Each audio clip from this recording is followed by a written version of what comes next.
Good morning, everybody. Welcome to Monza. Welcome to day 2 of the DTM 2021 season. And there, as you can see, the camera shot up and above the circuit, overlooking the final corner at Parabolica. It's a little bit more overcast than it was yesterday when we were pushing around about 30 degrees for the race. It's still very humid, though. In fact, it's more humid today, which means there might be later on, perhaps after the race, some rain here. But for the race, for now at least, the forecast looks dry, but it's 56% humidity, so it's pretty muggy out there, and still actually quite hot at 24 degrees, but a little bit more respite for the drivers today as we get set for this second qualifying session of the weekend. My name's Chris Hartley. I'm here in Monza, ready to talk you through this second qualifying session, which, as ever, will be for 20 minutes to determine the grid for race 2. And drivers in the cars now, final preparations being made as we get set for this session after what was a very entertaining race yesterday in this new era of DTM, and a historic victory for the 19-year-old New Zealander Liam Lawson. What a star drive it was from him, from 7th on the grid in the Red Bull AF Corsa Ferrari. Not only was he the first New Zealander to win a DTM championship race, we did a couple of years ago have Nick Cassidy winning a race that involved DTM cars, the Dream Race in Fuji, but in terms of an official championship race, that plaudit goes to Liam. He also became the youngest ever winner in the DTM. He only turned 19 in February. And there you can see his car right in the middle of the shot, number 30, teammate Alex Alban, the development and reserve driver for Red Bull Formula 1, is his teammate. He had a good drive as well, from 14th to 4th on the 50-minute race yesterday, as the cars are released from their pit boxes and down the pit lane apron they go. And in terms of the victory for Ferrari, now that we have all these different manufacturers involved in DTM, that was, for Ferrari, the first non-German manufacturer they became to win a DTM race since 1996, which was way back even before the DTM became the DTM that it is today, back when it was the International Touring Car Championship. And it was actually an Italian squad that won on that occasion as well all those years ago, when Nicola Larini took victory for Alfa Romeo at Sao Paulo in Brazil. So, a historic day yesterday, some really good racing. We also had a strong second place finish for Vincent Abril, who made his DTM debut. There he is. He got pole position in yesterday's qualifying session and led for much of the race, the first half of the race at least. Pitted after Liam Lawson came out, and then as he came out of the pits, that was where Liam had the decisive move.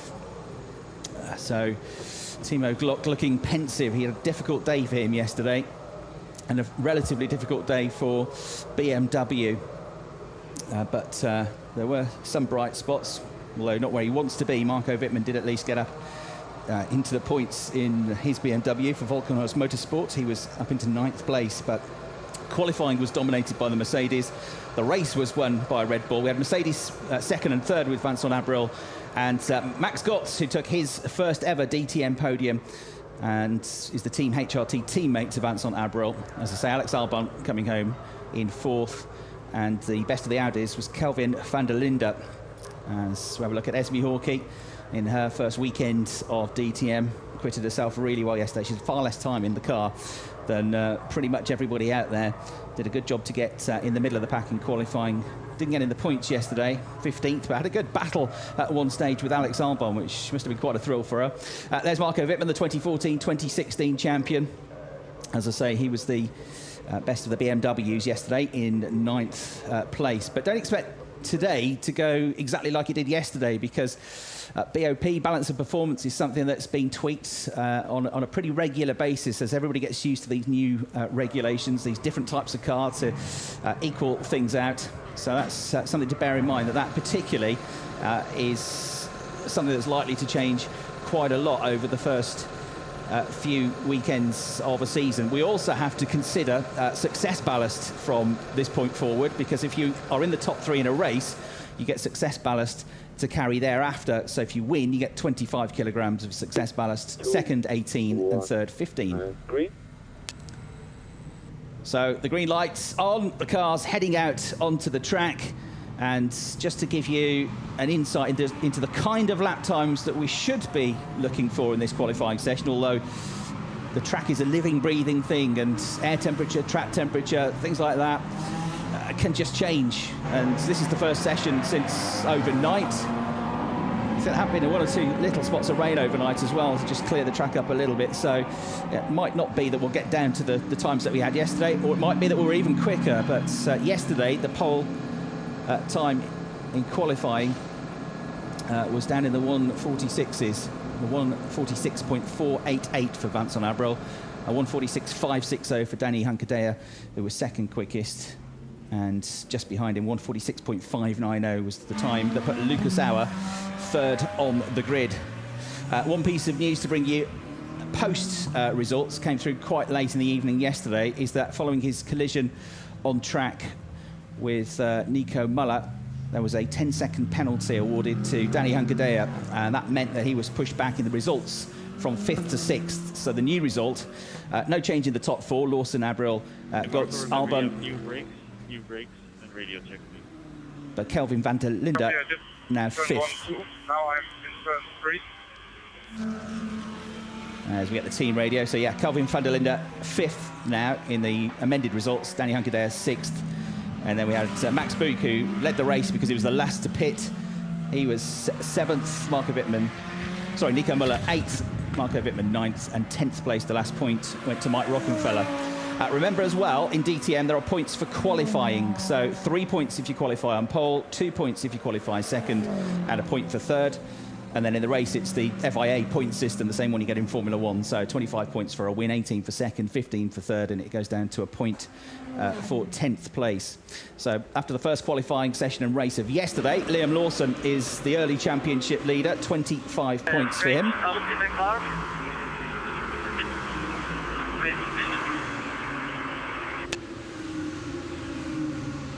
There's a couple of laps to build up the speed, build up the pressures, and just get things set. A lot of communication between the drivers and the teams. There's Kelvin Van Der Linde, who celebrates his 25th birthday today. So happy birthday, Kelvin. He was in the thick of the action at many times yesterday, including in the pits, where another team member almost got his foot run over by Kelvin as he came in. Not Kelvin's fault, just one of those things, but he was a bit displeased about it, I think it's fair to say. And he had some real battles out there as well, some great opportunism. So it's a pretty lively, sparky debut for him. Apparently the team principal at Abt, Thomas Biermeier, has given Kelvin a birthday voucher for what I believe to be a local Italian restaurant in Kempton, which is where he lives. So does his brother Sheldon. They share a flat in Kempton near the team headquarters. He's lived there for a long time, but he's never been to this restaurant, so he's been given that as a birthday present. Hopefully he can have a successful day on his 25th birthday. So Kelvin Van Der Linde. And there his younger brother, Sheldon Van Der Linde, a winner in DTM last year, an historic winner as well, when he became the first South African to take victory at the Assen round.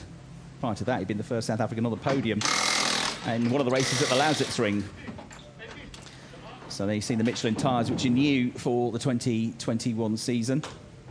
In this first weekend, everybody has an allocation of 5 sets of slicks that they can use, but they have to make them last through 2 practice sessions, 2 qualifyings and 2 races. And after this one, you only get 3 sets, so it's something that they're really going to have to consider. As Philip Ellis going through the shot, number 57, had a great start to the race. He very briefly got up to 4th place, but unfortunately for Philip, early on in the race, at the end of, what was it, second lap, he had an issue with the car, ground to halt on the start-finish straight. That was throttle related, I hear. So basically the engine didn't pick up the throttle. There was a problem with the connection there, and ground to a halt. So unfortunately he retired after it was a pretty bright start, but Philip was looking quick at times in the build-up to that race, and certainly had a very good start to it. So we'll see how he gets on. Dual nationality, British-German heritage, but races under a Swiss licence. So he's truly European, that's for sure. But Philip Ellis, who is familiar with the DTM package from a few years ago when he was racing in the Audi TT Cup, one of the support races, and took the championship in 2017 with 5 wins in what was his 2nd season there. He's been doing quite a lot of GT racing since then. A couple of years ago, got a good 7th place finish in the Nürburgring 24-hour race with the Get Speed Performance team, one of the teams that competes now in DTM. He's racing with Winwood Racing. He was born in Munich.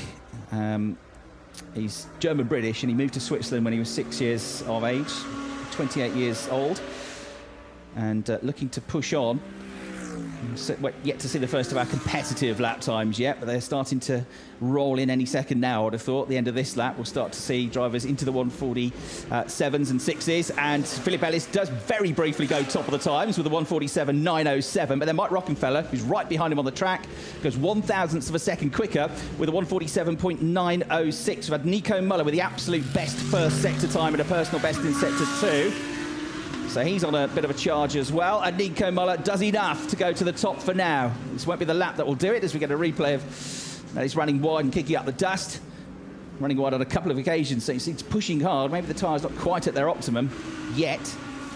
But yeah, we should be, I reckon, 146s, mid 146s, maybe high 146s today.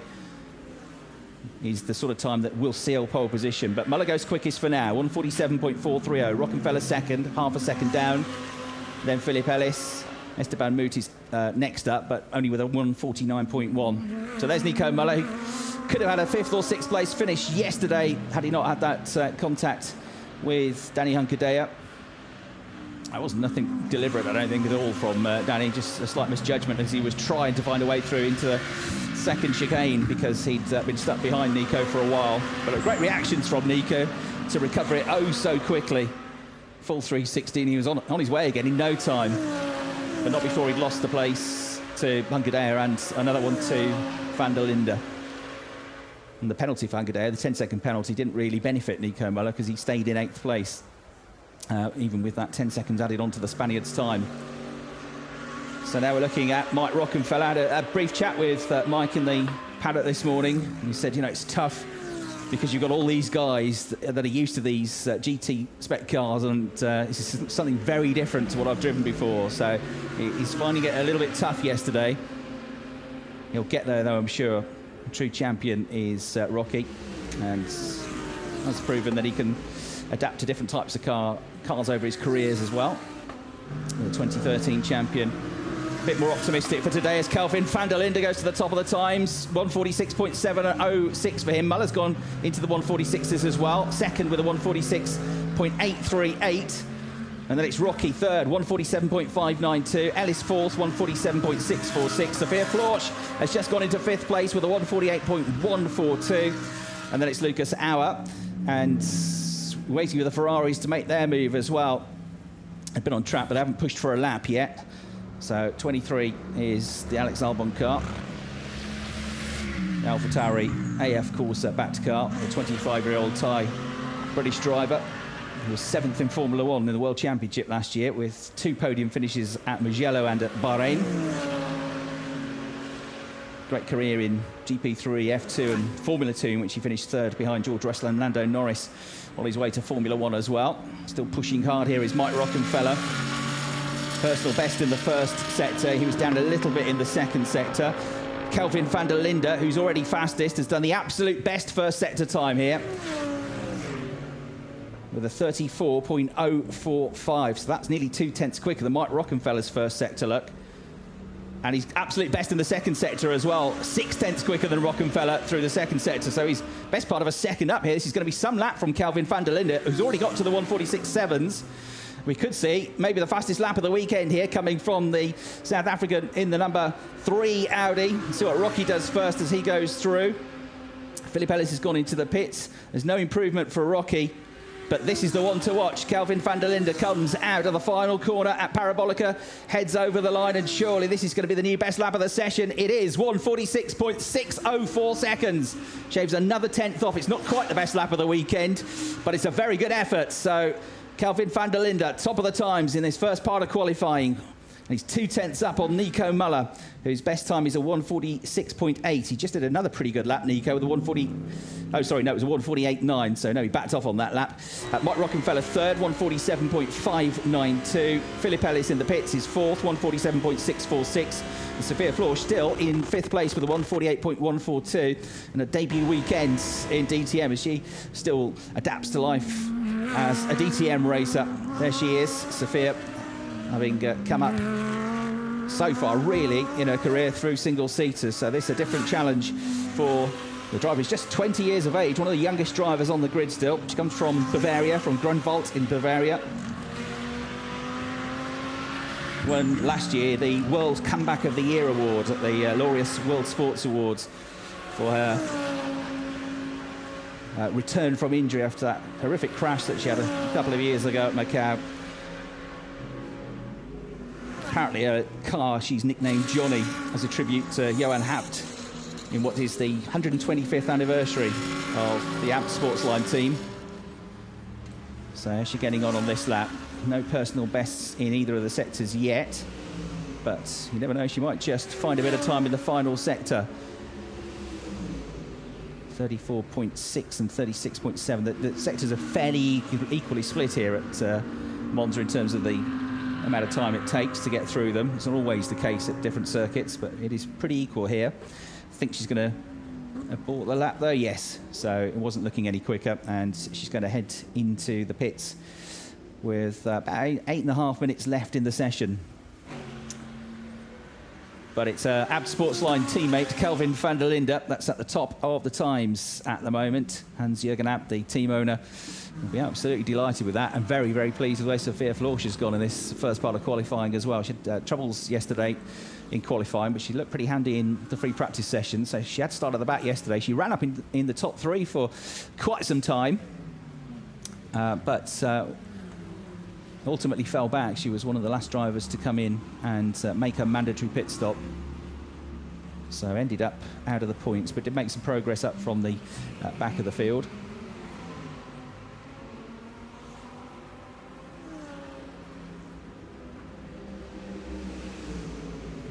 Abt Sportsline, which is based in Kempten, which is in southern Germany, in Bavaria. Founded by Johan Hapt, who is a motorcycle racer and hill climber back in the day for the Alban factory team. Team taken over by Hans-Jürgen and Christian Abt, brothers, following the death of Johan just under 20 years ago now.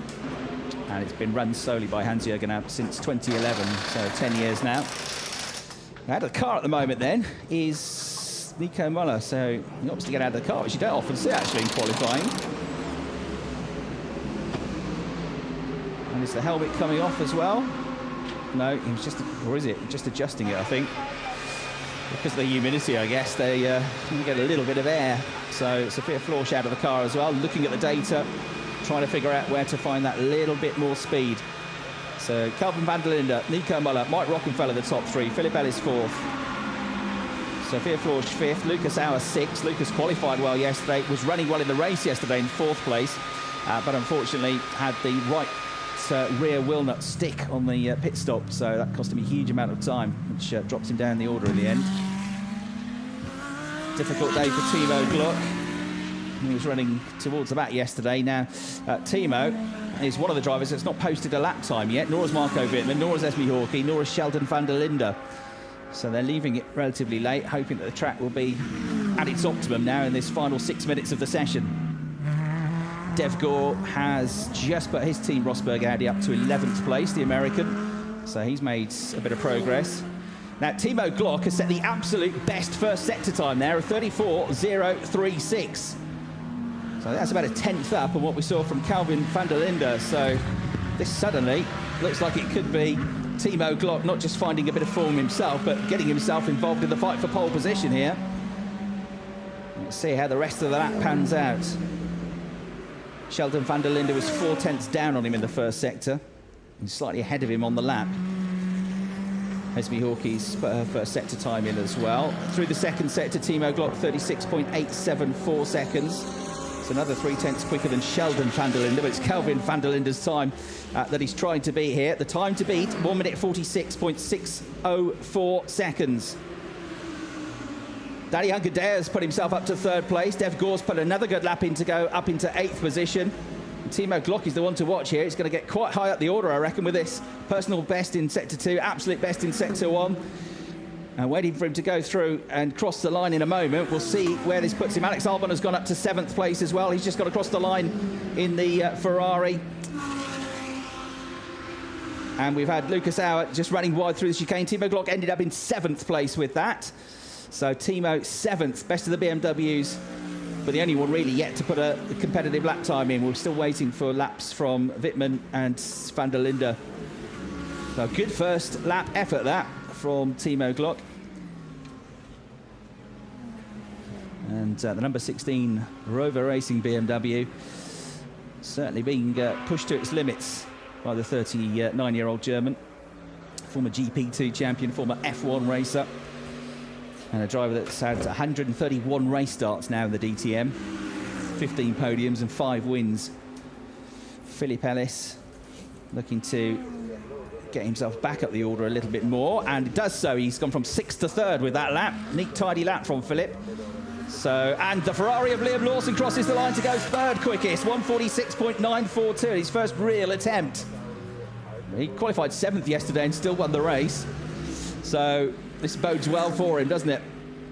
His teammate Alex Alban at the moment is in 9th position. We've got just 3.5 minutes to go in the session. The top 2 are still in the pits. The 2 Audis are Van Der Linde, Kelvin Van Der Linde, that is, and Nico Müller. 0.2 of a second between them. Müller, though, he's only 14 thousandths of a second quicker than the new 3rd place car. Just seen him flash through the shot in the yellow Mercedes. Vincent Abril up there again. Abril with a 146.852. He almost got himself on the front row of the grid with that. Liam Lawson back to 4th now. And Sheldon Van Der Linde puts his 2nd flying lap in, and that is good enough. And what a story this is to join his brother on the front row of the grid. So what a session this is turning into for the Van Der Lindes. Kelvin on his 25th birthday could be on for pole position, and he might have his brother alongside him for company on the front row of the grid for the 2nd race of the season. 2 minutes and 45 seconds to go, and it's not over yet. Kelvin Van Der Linde still in the pits. He still has a 0.2 of a second advantage. Sheldon Van Der Linde started the lap with a bang, absolute best in the first sector, but Liam Lawson's on the charge again. He's had a personal best, a very good first sector, which was only slightly down, a few hundredths down on anybody's best in that first sector, and he was quicker than anybody in the middle of the lap, 36.020. So here he is, Liam Lawson, on a charge here, potentially for pole position, if not the front row of the grid. 0.3 down at the moment. Esteban Moot has put the Lamborghini up onto the 2nd row of the grid as well. He's gone through and got up to 4th place.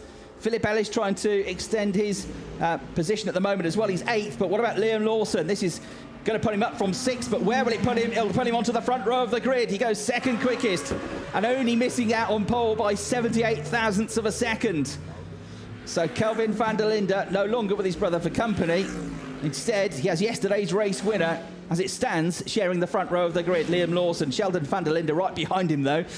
He's currently 3rd fastest. Nico Müller still in the pits 4th. Are they saving the tyres, maybe, Kelvin Van Der Linde and Nico Müller? I don't think they're going to go back out now. There won't be any time to get a couple of laps in here, really.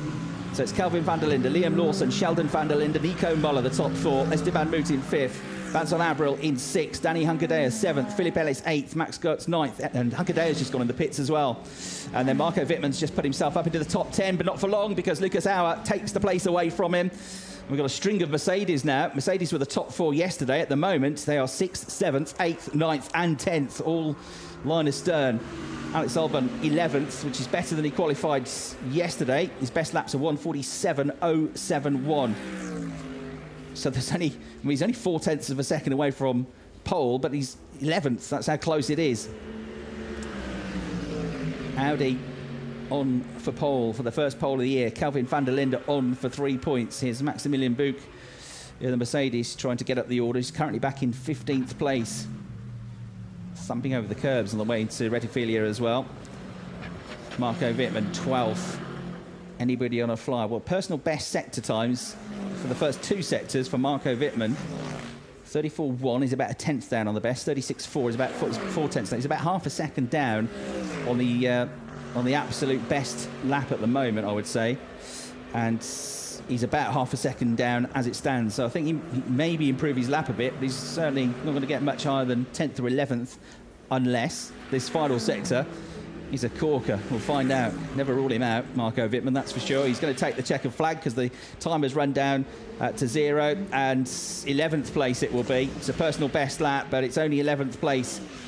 Matt Scott's with a personal best lap as well, 7th. And of the real front runners, the top 5, there's only Liam Lawson out on track, and he's not improving at the moment. In fact, he's back right off through the middle sector. So it looks like it is going to be birthday celebrations already for Kelvin Van Der Linde. He'll have to save the cake until after the race because there's a job still to be done. But there he is. Second qualifying session, maiden pole position. It's all about the rookies this weekend, isn't it? Rookie on pole yesterday, rookie winning, another rookie in DTM taking pole position. This time it's Kelvin Van Der Linde. Terrific effort by him with that 146.604. Yes, come on. You can see just what it means to him. Wow, what a birthday this is going to be. So absolute delight down in the garage at AB Sportsline. Pushed hard by Liam Lawson, only 78 thousandths of a second between them. It's very similar, if not identical, to the gap that we had yesterday between the top 2 in qualifying. It's a tiny bit wider. It was 72 thousandths of a second yesterday. 78 thousandths of a second today. It's close, isn't it? This one's for you. Thank you so much. Great, Mom and Dad, that one's for you, he says. His mom, his dad Sean are watching and will be delighted. We're pretty happy with Sheldon's performance as well. 3rd fastest in that session. Yesterday's winner, this man behind them, the championship leader, Liam Lawson, will split the Van Der Linde brothers. There they are. Brothers, flatmates, and also rivals in DTM. But you get the sense they're also great pals, these two. Kelvin, the older brother, already with so much success to his career. He's been dying to get into DTM. He's got the opportunity to do so now. And anybody that's followed Kelvin's career over the last 5 or 6 years will not be surprised to see him up there. He's some driver. Whatever he's been in, he's been competitive in. There's Liam Lawson. Well, I think he'd be happy with that. 7th yesterday. He's got the success ballast to carry for the race from the win yesterday, but he's 5 places higher up the grid than he was. And yes, Sheldon's pretty chuffed with his performance as well. Would have been a really nice story for him if there had been the top 2 there, but I think they'll settle for 1st and 3rd. That's the way they're going to shape up then. Kelvin Van Der Linde will be on pole position for this afternoon's 50-minute race with Red Bull AF Corsa driver Liam Lawson 2nd. On row 2 we'll have Sheldon Van Der Linde and Nico Muller. Nico getting his lap time in the first half of the session as well. It'll be Moot and Abril on row 3, Auer and Gotts on row 4, and Hunkerdea and Ellis on row 5, rounding out the top 10. Wittmann and Alban will be on row 6, Glock and Miney on row 7. Row 8 will be Book and Hawkey. And then the penultimate row of the grid, Rockenfeller and Gore. Sophia Florschuh was up there in the top 5 for the first half of the session. Didn't find any more time in the end, so at 19th place, but not too far away from the times. It's all very, very close out there. Just over a second covering the top 18 and less than half a second covering the top 12 in that second qualifying session of the weekend. Well, happy birthday, Kelvin Van Der Linde. You're on pole position. Let's hear from him now. Exactly. Happy birthday, Kelvin, and so far a perfect birthday. Yeah, man, I'm speechless. I honestly didn't think about a pole today, I have to be honest. We went out today, we had a plan to do the slipstream, which worked really well, so thanks also to Nico for playing the game. Actually, it was planned to do it with Mike, but then we had a traffic situation, so I had to completely drop back, and Nico was nice enough to play the game fairly. But yeah, I'm so proud, so happy with the whole team. I skipped breakfast this morning. Man, on No, I skipped breakfast. I skipped the water before the meal, for the quali, and really tried to put in everything to save a bit of weight for the quali, and seemed to have helped. So. And today, two Van der Lindes under the top 3 today, so it's a family thing today here. Oh man, I'm just honestly, Mom and Dad, if you guys are watching, I'm so proud and just so happy for you guys, man. I mean, I hope we can stay there. I need a bit of a push from him on the start to get to turn 1, so we can go maybe 1 and 2. But honestly, I'm so proud. Thank you very much. Your brother is right behind you on the grid. Sheldon, please join us. Yeah. So Sheldon, how special will it be that your brother is right in front of you? Oh, it's going to be so different, man. I'm really happy for him. I have to say, on his birthday, 25th birthday, on pole position for the first time at DTM, I think it's something really special for him. And I can remember in Zolder in 2019, for my first pole position, it was just as an amazing feeling. So very, very happy for him. In hindsight, now I have a target set in the race, I would say. Starting behind him as well, I need to get a very good start. But we know the BMW is normally good off the line. So, yeah, I have a few tricks up my sleeve, but let's see if they pay off at the end. You're the best driver in the BMW today. How do you feel? I feel mega. It's honestly very good. Compared to yesterday, we started P15, so we never expected to go from P15 to P3 today. There were a few changes in the background, which I think were very good, if you look at how close the field is as well. So I think Jörg and his team did a great job there to get everything together again, and I think we can fight in the race as well. The DEG is not as bad as we thought it would be. And I think we really have a strong race car as well, so I'm looking forward to it. Is it the right time today for Van Der Linde party here in Monza, maybe after the race? What do you think? Well, it's definitely a good start, I would say, with 1 and 3. So obviously we need to bring it home. A lot can still happen in the race. We have the pit stops as well, where we need to be clean too. So I'm looking forward, and yeah, may the best man win, obviously. Thank you very much. Thank you. Cheers. After your win yesterday, another really good result here in Monza. How was your qualifying? It was good. I think, as I said before, you know, every driver's going to look back at their lap and go, I could have done a bit better. For sure, I made a small mistake on the lap that cost us definitely the pole, but I think probably Kelvin had some time on his lap as we always do. So pretty happy with the improvement from yesterday, that's for sure. I think today's race will be a lot tougher, for sure. So I mean, we're in a better starting position for sure, but I'm expecting now a lot of cars that weren't so fast yesterday to be a lot faster today. But are you dreaming a little bit about your second win maybe in a row? I mean, I'm going to try and grab as many points as possible today. You know, we have the long run to think about, so I'm not thinking too much about just winning. Obviously, that's the goal. But yeah, it's a long race ahead. Thank you very much. Have fun. Thanks. Thanks.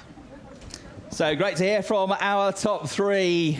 A delighted Kelvin Van Der Linde, a pretty much equally delighted Sheldon Van Der Linde, and Liam Lawson happy with the improvements to his car in this second qualifying session. Splits the brothers, and just 78 thousandths of a second between the top two. Sheldon Van Der Linde picks up his first championship point of the season as well. That point for third place in qualifying. Liam Lawson will get 2 points to move on to 27, and Kelvin Van Der Linde will gain a place up to fifth now after those 3 points. That's the way they shape up then. Van Der Linde and Lawson will be on the front row for this afternoon's race. Sheldon Van Der Linde and Nico Muller on row 2. Esteban Moot and Vincent Abril next up, and then row 4, Auer and Gotts. Row 5, Hunkerdaya, and alongside him Ellis. And then it's Victon, Alban, Glock, Miney and Book. Hawkey 16th, Rockenfeller 17th, Gore and Florsch completing the grid. Another 50-minute race coming up this afternoon then, and it's going to be Audi, Ferrari and BMW as the top 3 cars for round 2 of the 2021 Championship. Thanks for watching. We'll see you for the race later on.